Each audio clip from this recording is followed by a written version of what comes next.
And as you know, when we've been thinking about the coronavirus, we've been using an analogy, the shock to the system, with October of 87 and 9/11 being the two comparisons that made sense, certainly to me, having been through them both while being in the market. And today's employment report corroborates that.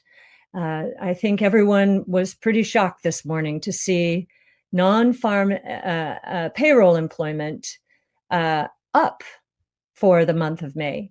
Now, just to give you a sense of the drama, last month, so April, employment dropped 20.7 million, by 20.7 million people.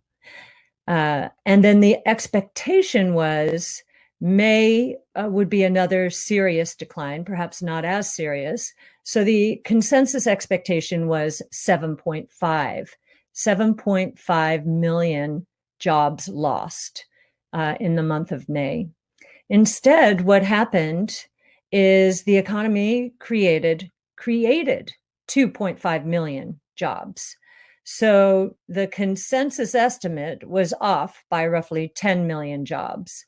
That's how quickly this economy is turning around, and it makes sense. We know that the coasts were harder hit, and we know that other states were basically saying, come here, we're open to do business, certainly in the month of May. And some of that may have happened. The unemployment rate, which last month was 14.7%, and which most economists expected to go to 20%. In fact, the estimate for May was 19%. Instead of going up, it dropped from 14.7% to 13.3%. Nothing to brag about, but the trajectory is in the right direction now. And the hours worked numbers were phenomenal. The average weekly hours worked increased in just 1 month by, it was, well, in the manufacturing sector, 2.1%. That's the manufacturing hours worked. And the average weekly hours worked for the entire economy went up 1%.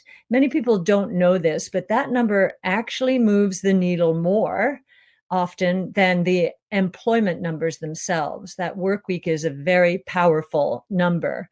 And I've rarely seen it go up by 1% over 1 month. That's annualizing at a roughly 12% rate. So this was a pretty surprising report. The average hourly earnings, I know, were up. Actually, they declined. And it's a mix shift. So this is the opposite of what happened during the crisis. So those jobs lost tended to be the lower wage jobs.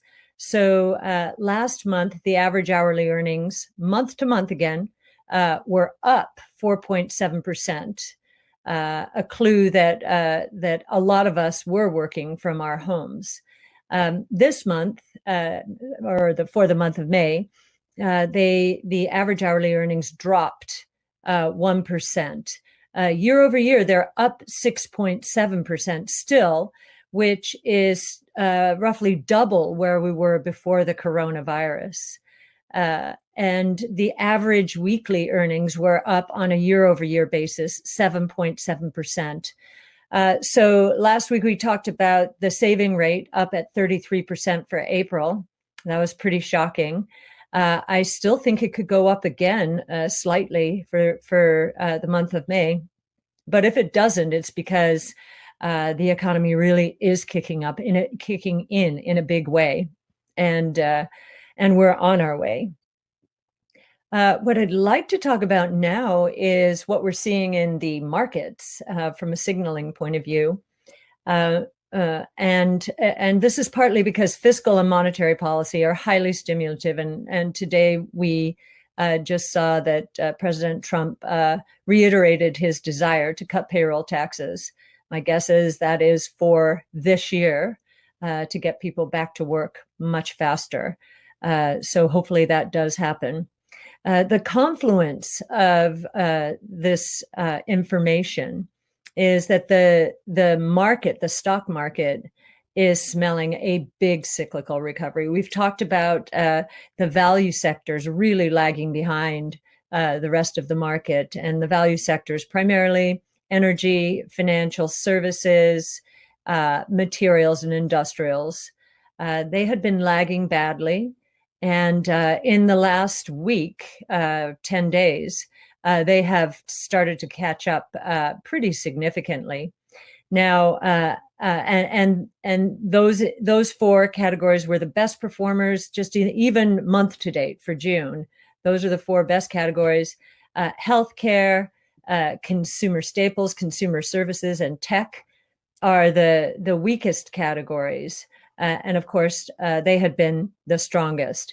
Now, how do we feel about this? We are very much more focused on growth than anything else, future growth, and in fact, exponential growth. But we feel it's very important for cyclical sectors to start participating in the bull market, if for no other reason than cyclical reasons. And the reason for that is this means that the bull market is broadening out. It's becoming stronger. We had a similar experience in the fourth quarter of 2016. In the fourth quarter, right after the election, with the promises of tax cuts and so forth, the stock market took off against expectations.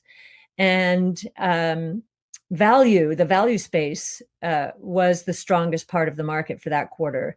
The market was up, value was the strongest, was even stronger. And actually growth, most of the growth sectors had a negative quarter. And I remember saying when we had to explain ourselves back then, that we actually thought this was a good thing from a bull market perspective. And we believe that it would be a launching pad at some point for the next leg of the outperformance of the kinds of stocks that ARK focuses on. So today is an exciting day because the bull market has broadened out. I do think one reason is options expiration. So I think that turbocharged things a bit. So with the good economic news and a broadening bull market, I'm in a good mood, and certainly a much better mood than about a week ago in general.